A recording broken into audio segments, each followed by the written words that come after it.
4,34, 3,91, 3,73, 2,02. Ateik, žiūrėk, kokie pigūs saldainiai. Galime jų prisipirkti daug. Čia kaina eurais, dėl to ir atrodo maža. O štai čia mums įprasta litais, taip kad išsirink saldainių, kurių labiausia nori. Bet daug nepirksim, gerai? Gerai.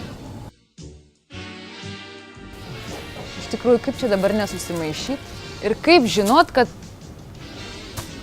kainos eurais skaičiuojamos teisingai.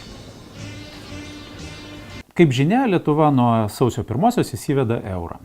Ir mes suprantame vartotojų baimės, kurios susijusios su tuo įvedimu. Dvi vartotojų organizacijos, kurios įeina į Lietuvos vartotojų organizacijų alijansą, vykdo projektą, kurio pagalba vartotojai galės pranešti pastebėtus pažeidimus.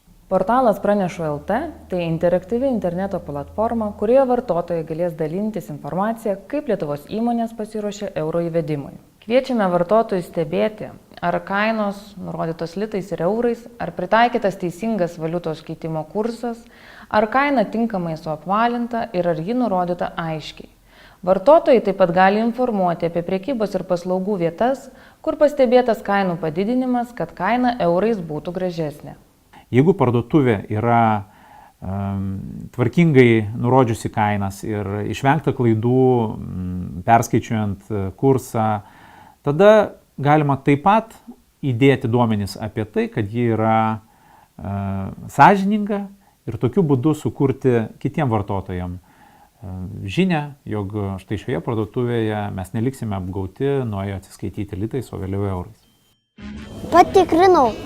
Šios parduotuvės darbuotojai tikrai moka skaičiuoti.